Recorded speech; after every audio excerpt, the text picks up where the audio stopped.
Hello, and welcome to Off the Fence, a podcast where we deconstruct difficult decision making to try to figure out what keeps us stuck, and more importantly, how do we get unstuck?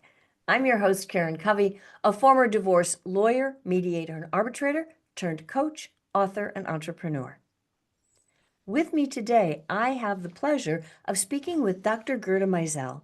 And Dr. Maissel is a physician, patient advocate, and medical navigator who provides advice to improve medical outcomes and optimizes doctor communication. Dr. Maissel understands both the clinical and business sides of medicine. She works with clients in the hospital or at home to ensure their best outcomes. Dr. Maissel, welcome to the show. Why, thank you.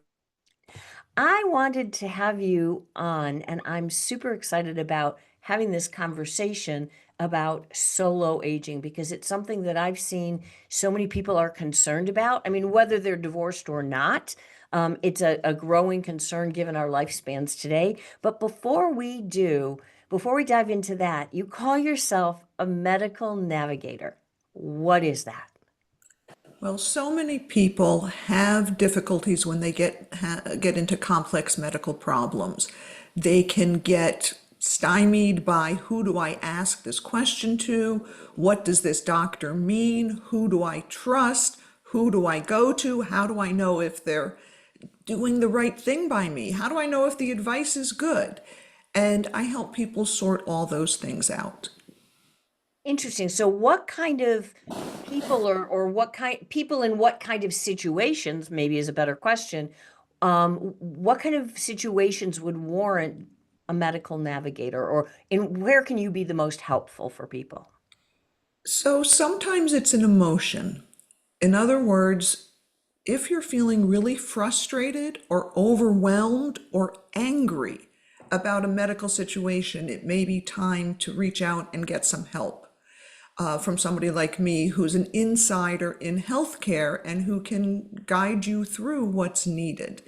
Typically, I'm hired either by somebody who's on their own and needs a sounding board, wants somebody to really help them make sure that their care is the best possible, or I'm hired by the children of somebody with a parent who either the adult child is having trouble finding the time to really help the parent and they want to make their process more efficient, or sometimes they're just so frustrated because they perceive their parent is getting lousy care. And often with older people, and especially older women, the medical system has a tendency to discount you, to not take your concerns seriously. And people feel that and want help to know, what do I say? How do I get my point across? So if I'm understanding you, you would come in and be almost an intermediary between the patient and the healthcare system, the care providers, the doctors, the specialists, the nurses, that kind of thing. That's right. And what I do in terms of a task basis really depends on the person. So in some cases, I'm reading records, explaining to the person, here's what it means, talking with them about here are your choices, and then they go off and they do most of the interactions themselves. In most cases, though, I'm joining them virtually for doctor's visits, talking with their doctors. If they're in the hospital, I might be talking with the nurses or the hospitalists or the specialists. The exact tasks depend on the person and their style. Does it depend on the person's medical condition? Like, does it matter if the person has cancer or diabetes or a heart condition or a whatever? Does that play a role in whether someone uses you? No, it doesn't. In the beginning, when I first started doing this, and I've been doing this 5 years now, I thought that it would be like, oh, okay, if somebody's got a spinal cord injury, that's really complicated. That means, Right. I'll be doing X, Y, or Z. And if somebody has heart failure or a heart attack, then it's not so complicated. But the reality is that everybody's different with the amount of medical information they want. Everybody's different with their family dynamics.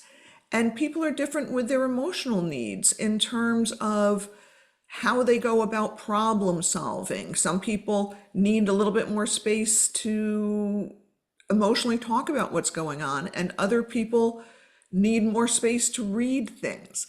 And it's not really about the medical condition itself, it's about the how to best help the person. And are these people who are dissatisfied with their care, or they just don't understand what's going on? It's mostly dissatisfaction of some sort. But underneath that dissatisfaction is a lack of knowledge. It might be lack of medical knowledge, but it's not necessarily. I've had plenty of clients who understand the medical point, issues. I mean, there may be some subtleties that I tweak, but nobody knows the hidden economic drivers. And what I mean by that is, for example, when you're in the hospital, hospitals are paid not for every day that you're there, a per diem. Hospitals are paid a case rate. So if you're there 3 days or 13 days with the same diagnosis, the hospital gets the same amount of money. So there is this economic driver across all hospitals in America to manage lengths of stay very tightly. It's kind of like a restaurant, right? The restaurant gets a certain amount of money, they got to turn the tables. They'll get more money with 3 seatings a night than 2 seatings a night. Well, a hospital, if they make a little tiny margin on each person, the more often they fill those same beds, the more chance they can make a little bit of a margin or lose less money. So hospitals have tremendous incentives to turn the beds. And those kind of economic drivers change the behaviors of the people that you meet as a patient. When you understand that, you understand why that case manager who's saying mom needs to go to subacute is incented to get you out, not to get you to the best place for mom, but to get you out. Now, a good case manager will try to help you sort through, but in general, their incentive is move them in, move them out, move them in, move them out. Wow, that is so fascinating. I mean, as a layperson to the medical world, I just assumed they got paid per day. Of course you did. Everybody does. It's natural to assume that. And there's a million examples of hidden economic drivers in healthcare that change the way people conceptualize and speak to you as a patient or a family member about medical conditions. Because if I'm filling in the gaps here correctly, let me know. But that's because they speak to you differently because they have an economic incentive to speak to you differently. Am I getting it? Yeah. As well as at times, and I write a regular blog, and and I was just thinking about this today. There's a little bit of, shall I say, misdirection that happens on a regular basis, and it's not necessarily intentional. Let me see if I can give you an example of that. Hospice, wonderful, all about hospice. Everybody says you can't go on hospice too early. Well, yeah, you can, because hospice is also paid for a block of time. They get a fixed amount of money for every 60 or 90 days. And everything related to that hospice diagnosis is covered under that umbrella. So I'll use my mom as an example. I almost started her on hospice after she got a terminal diagnosis. And we talked to the hospice people, but mom was still seeing a few specialists. She had some issues, for example, with her bladder, and she wanted to go and see this particular specialist. Well, the hospice would have had to have paid for her to go to see that person because everything goes under that one umbrella. And so they're like, oh no, she can just see the nurse practitioner. No, mom had already done all that, and she wanted a specialist.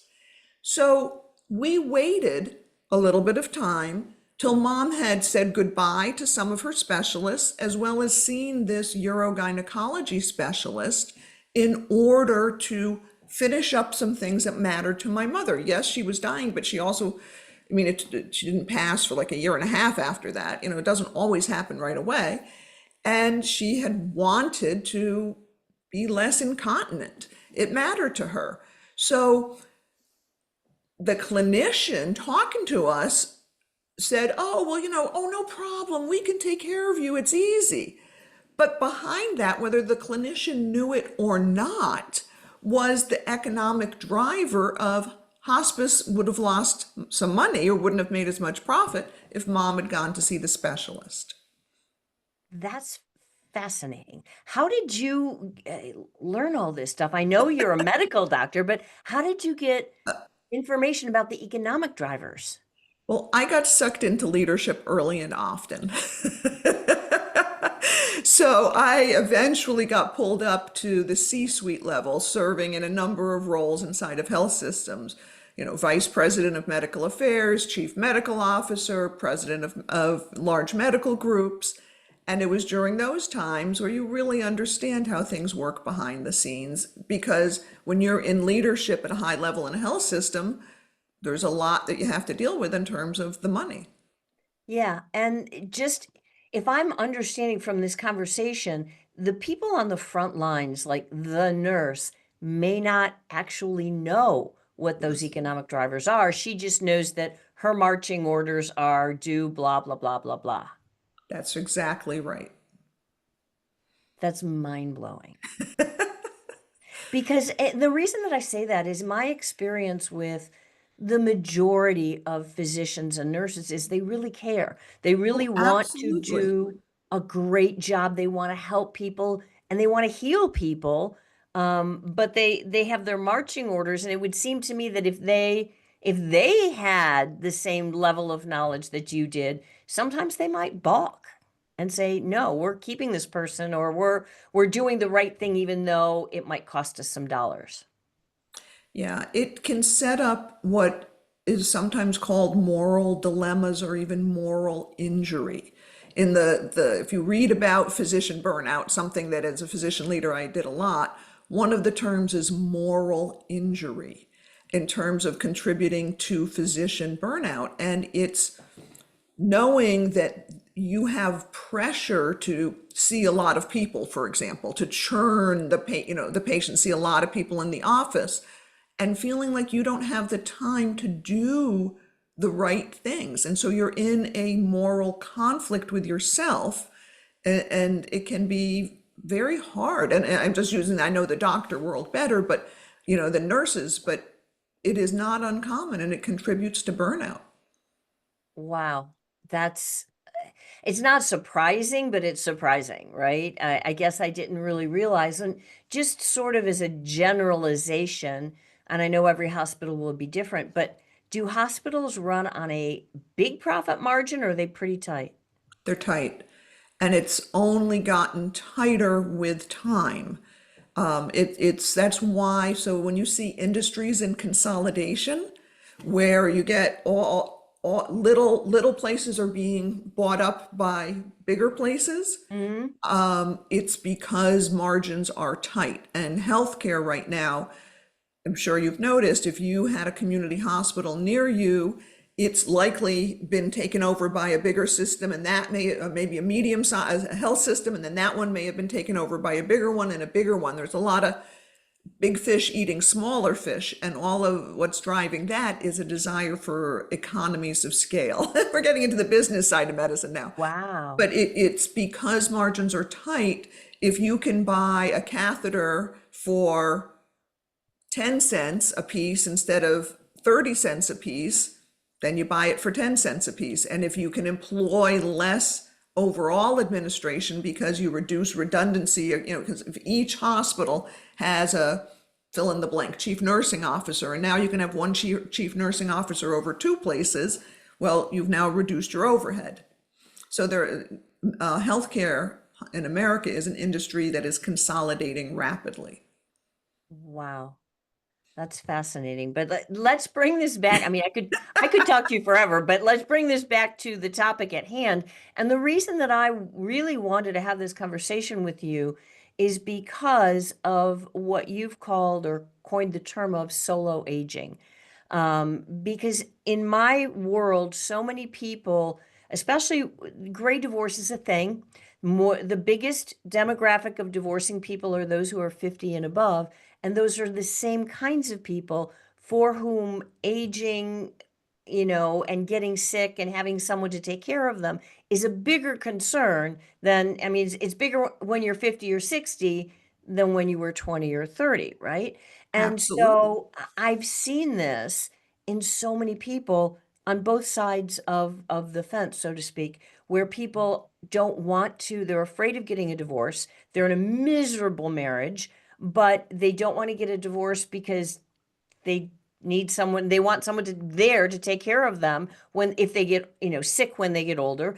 And conversely, I've seen other people who see their spouse starting to decline, and they haven't gotten along for years anyway, and now they're saying, I don't know if I want to be part of this. So tell me, does your work with solo aging entail, and what does that term mean to you? Well, solo aging simply means that a person is getting older without the supports traditionally provided by family. So 100 years ago, we lived not just in our family with who we married, and then the children moved away like they do today. The children would live nearby, there'd be aunts and uncles and cousins, and you'd have a network of people around you. And now our society is far more mobile. Sure, some people have children living nearby, but many people don't. And many people don't have children. Or if they have children, they're estranged from their children, or their child has an issue or is simply unable to provide care. So not only do people have less children generationally, and it's very, very clear, and even if we have children, our children are not producing grandchildren who might then help take care of us when we're, 90. So we're having less children, and those children are not around. And if we get divorced, or even if our spouse, if we have a long-term partner, as you said, that partner may have their own issues and may not be able to take care of us. So many people are finding themselves in the position of having to make plans for their own aging on their own without being able to depend on those traditional supports. So, if someone is concerned about ending up in that situation for whatever reason, I mean, it may be that they think they're going to outlive their spouse, or that they're going to be divorced from their spouse, or their kids are gone, or whatever the reason. So, someone is concerned about getting old alone, essentially. What should they do? Well, a couple of things. From a health point of view, one of the things that people are most afraid of is developing dementia. Because if you develop dementia, you have less choice, less control over your life. You don't get to direct your care if you aren't there cognitively, and you become more dependent. So there are a number of things that we can do in terms of choices to reduce our chances now of getting dementia. They've been studying it for a while, and about 50% of dementia is considered, well, we say preventable, or you can reduce your risk. And it is the things that you already know. Exercise regularly, watch your cholesterol, and one that I'll mention in terms of reducing dementia risk is correct your hearing. Hearing loss is strongly associated with dementia. And you think of all those people who you've seen, the old people, they finally get their hearing aid and they're going, huh? Huh? What'd you say? Yeah, yep. And then they don't wear their hearing aid. It's because they waited too long. Wait, So wait, wait. What do you mean by waited too long? It doesn't work anymore, or what? if you wait too long to correct your hearing loss, you lose the ability of, it's called discrimination. You cannot discriminate words. And so even though you hear the sound, the word doesn't mean anything to you. And that's why when they finally get their hearing aids, they can't understand. A person can't understand. The sound is louder, but the words don't make sense. And so correct your hearing early and often. But, it's really, really important, because corrected hearing, no problem with dementia. Non-corrected hearing, you may lose the opportunity to correct it, and it's related to getting dementia.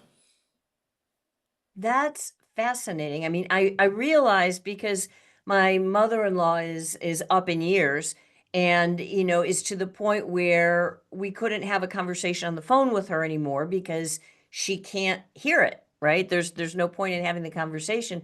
And I think she's another one of those people who just didn't want the hearing aids, didn't want the hearing aids, and Yes. it's a problem.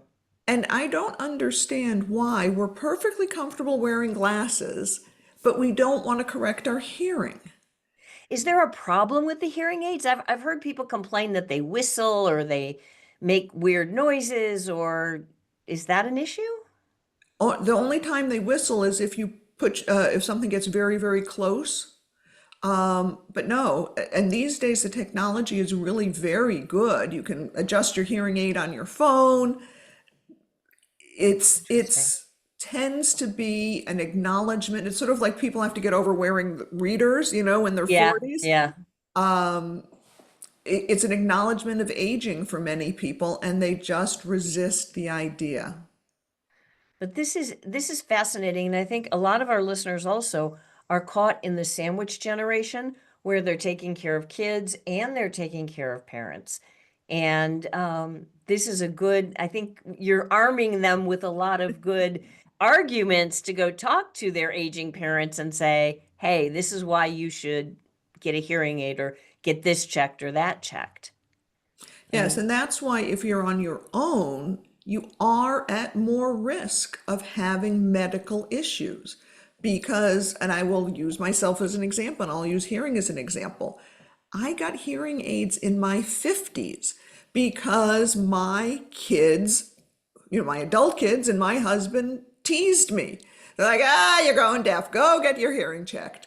And when I went and got my hearing checked, I was told, it's just very mild hearing loss. You don't have to correct it. And they said, well, when you're in it, because back then I was doing the corporate thing, they said, but when you're in a meeting, you probably just won't have to work as hard to hear people. And they were right. So I got my hearing corrected very, very early. But if I had lived alone, I wouldn't have done it because I didn't perceive I had a problem. I went to shut up my family.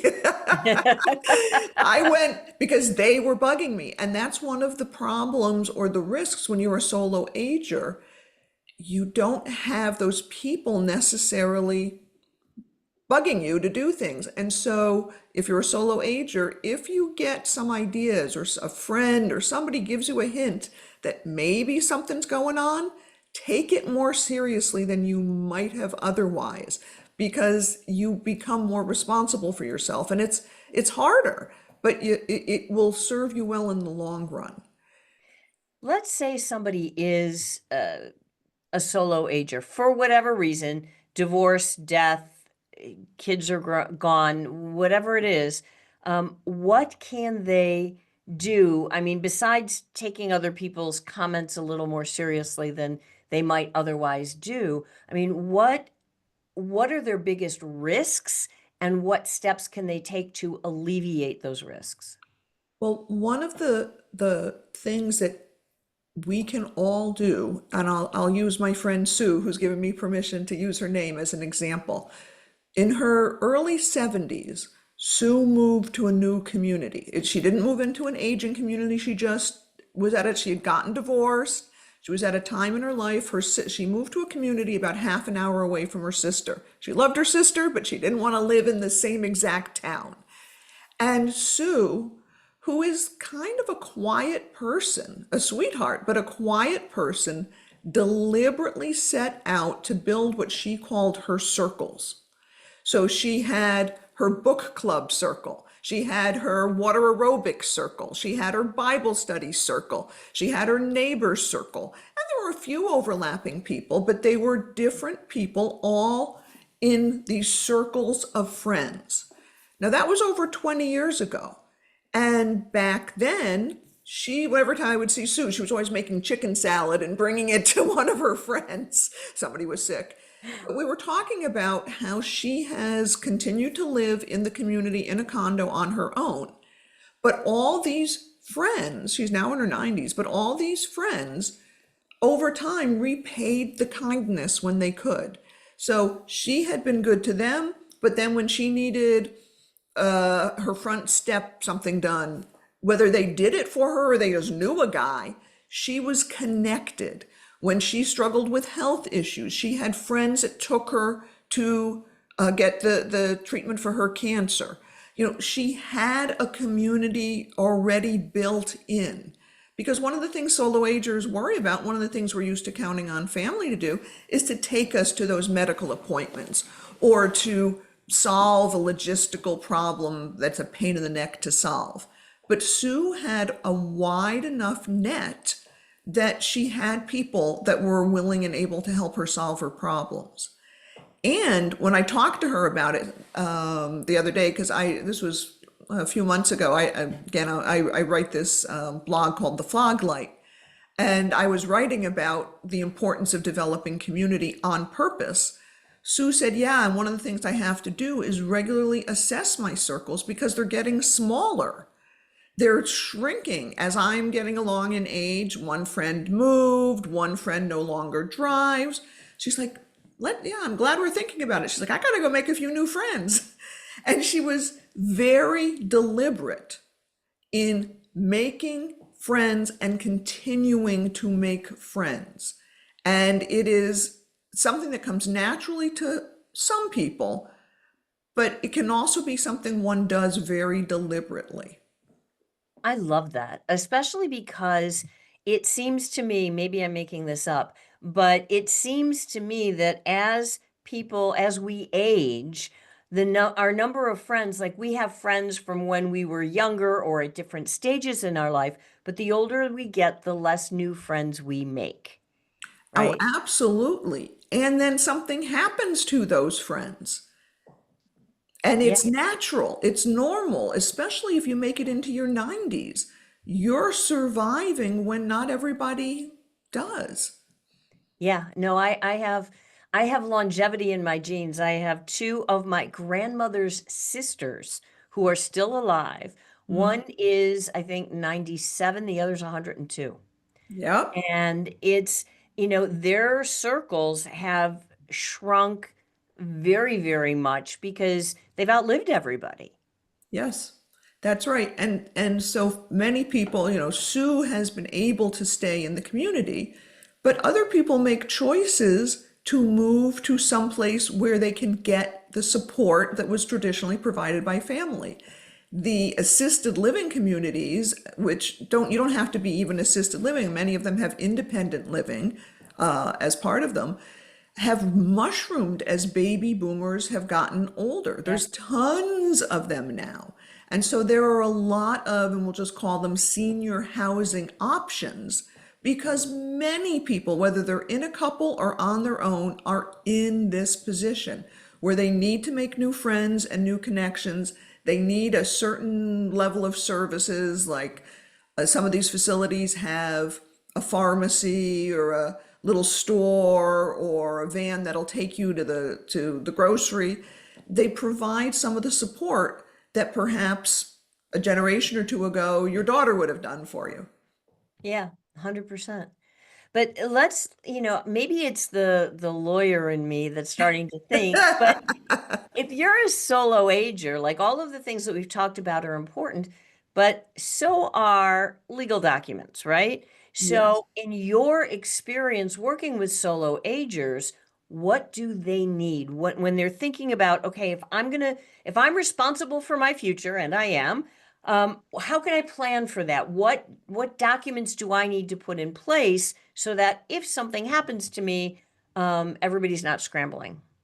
Great question. And when I talk to other lawyers about it, they have a long list.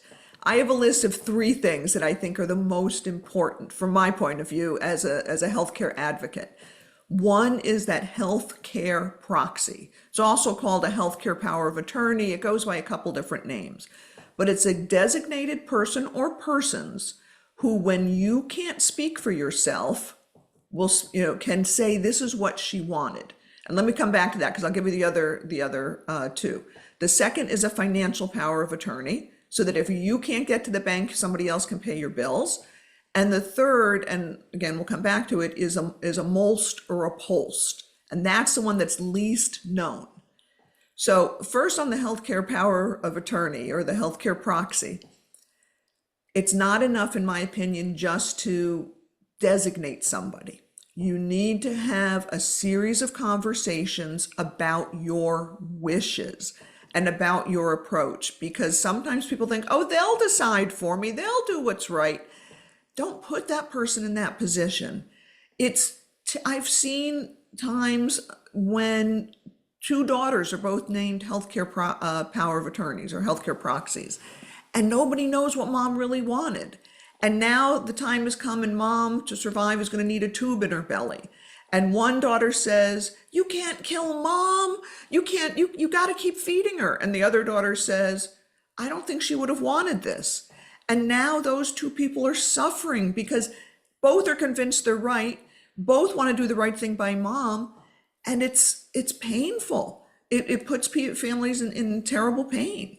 Yeah, I've seen that happen as well. And from my perspective, I would always encourage people, if you're mom, if you're the person who might need the help in the future, write it down, because people's memories are faulty.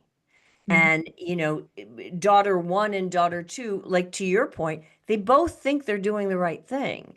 And you don't want, the last thing you want to do is drive a wedge between your children when you die, because each one thinks the other one's doing something terrible. That's exactly right. And whether it's your children or a good friend, the more that you can tell them about certain things, about how you feel about things like, would you ever want a new tube in your body? About what you're feeling about when is it time to not resuscitate me? It can be hard to know exactly what you would and wouldn't want, but you can convey to a person, if I get fill in the blank, or I'm in this or that condition, I don't think it's worth being around, or I don't want this kind of procedure on me, so that the person who is a healthcare proxy can have the confidence that they're doing what you would have wanted. It is your decision about your body. Please help that proxy know what to do for you when the time comes. Yeah, that's a great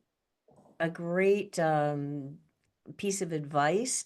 And also, there's an interesting distinction in what you just made between somebody, the healthcare proxy, doing what you would have wanted had you been able to speak up in that situation, versus having the healthcare proxy do what they think is best for you. And I think, tell me if I'm getting this right, but in my mind, that would be an important conversation to have, because sometimes people have this tendency to help a little too much, to do what they would like to Right. have done to them, and it's not about what you want at all. And that's exactly right. And it causes those moral dilemmas that really eat you up inside. It should always be about what the person with the medical condition would want if they could speak for themselves, and relieve the person who has to say it from the burden of that decision. Right. Awesome. So that's your first document, was the power of attorney or healthcare proxy. And then you said we were going to come back to the other two. Yep. So the financial power of attorney, from my point of view, is more straightforward. You designate somebody who can access your assets and pay your bills and just keep things going in the way that you would want them to do. So the reason for that, of course, is that if you can't do it yourself, it's a practical thing. Somebody else needs to make sure that things are okay, and they've got to be someone that you trust. Right. And that makes a lot of sense. And it's something for people to understand, that, they don't think about, well, what if something happens and they're sick and incapacitated or in the hospital for a month, or Mhm. they're in, a recovery facility, and or they just don't have the mental or emotional energy to take care of their finances for a month or two while they're sick. You need somebody in there who can do that for you. So that's the financial power of attorney. What's this third document? I don't think that I've heard about that. Yeah, so the third document is not one that lawyers often know about, and many times the public doesn't know about it. It exists in all 50 states, and it's called either a MOLST or a POLST.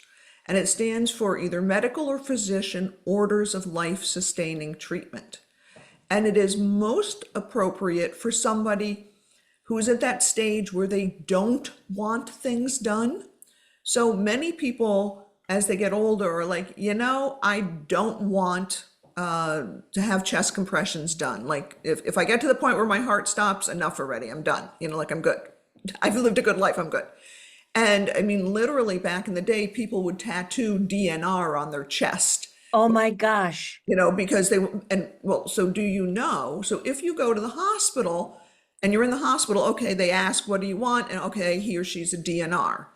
Well, if you go down in your house and the EMTs show up, they don't know whether you're a DNR or not. Even if you wrote it into your will that you were a DNR, well, that will is sitting in a file cabinet somewhere. So this process came up to solve that problem, because the EMTs aren't going to look at a person and say, she looks like she might be a DNR. They're going to resuscitate you. Right. And, that could involve breaking your ribs or things. And if you don't want that, there had to be a way for those EMTs to have a physician's order that covered them. So every state has this, and it's usually a bright pink or a bright orange form. You go to the doctor, you say, I want DNR, but IV fluids are okay. I mean, there's a variety of things that you can choose from. And then the doctor signs it. So now the EMTs are covered, the people in the ambulance are covered from their legal liability if they don't intervene. And then that form goes on your fridge. It sits there, and every EMT in the world looks for that form when they walk in the door. And if it's on your fridge, they can also bring it with them to the hospital. And then it says, okay, yes, Mrs. Smith can't speak for herself now, but she's a DNR, but IV fluids are okay. And then those orders then go in place in the hospital too. Okay, so I just have to ask. So tattooing DNR on your chest isn't going to do it? Not a good idea, because it won't cover them legally. They need physician orders to not resuscitate you. And some of these places, sometimes it even includes things like do not hospitalize. I know someone who has said, I never want to go back to the hospital again. And that's their right. And so they're like, if EMTs come, I don't want to go back. And I said, you need a MOLST or a POLST on your refrigerator so that if you go down, they know not to take you. So fascinating.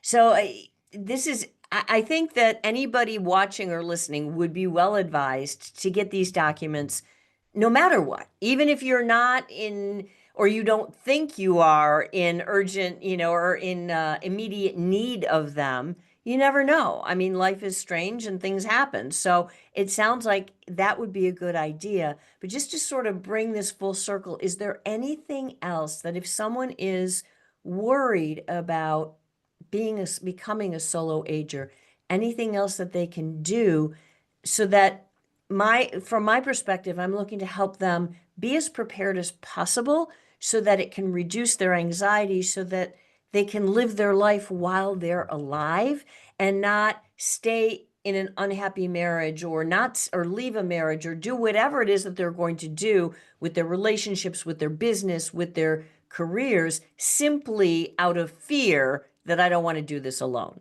What else? Is there anything else important that they need to be thinking about?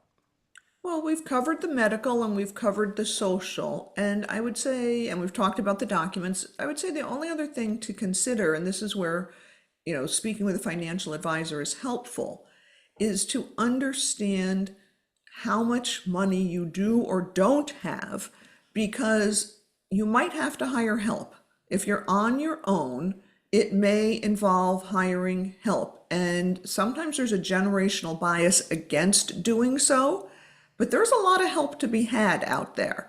There are a lot of companions and aides and nurses doctors, other people out there. And so, as part of your planning, talk to your financial advisor and expect or plan to spend money in those last few years of life on help. As, even if you have family, family can't do everything. And many times, even with family, people are hiring aides to be with either themselves, or often it's the children are hiring aides, or the whoever is the guardian is hiring aides in order to help a person still have dignity and a decent quality of life. Yeah, that is such good advice. This is such an important conversation. Dr. Maissel, thank you so much for being here and for sharing your wisdom and experience with the masses. My pleasure. So, for those of you who are watching, for those of you who are listening, if you enjoyed today's conversation, if you'd like to hear more of it, do me a big favor, give this episode a thumbs up, like, and subscribe. And Dr. Maissel, where can people find you if they're looking for you? Well, if people are interested in looking for me, the best place to go is my website, which is www.mymdadvisor.com. So my business name is My MD Advisor. And if they just want to read about these sorts of issues, I'm on Substack called The Fog Light. If you go on to Substack or substack.com and you just put in The Fog Light, or you put in Gerda Maissel, you'll find me, and then you're welcome to subscribe. It's free. Some people charge for what they put out. I just enjoy doing it. So it's free with a lot of tips and comments, and I keep the essays short, like, 1,000 words kind of level, so that it doesn't take all day. So either at mymdadvisor.com or on Substack with the fog light. That sounds wonderful. And even if, for those who are watching and listening, even if you might think you don't need this yet, life has a way of surprising you. Even if it's not for you, it could be for an aging parent, it could be for a friend. So go to Substack, subscribe to Dr. Gerda's her newsletter, go to the website, and I look forward to seeing you all again next time.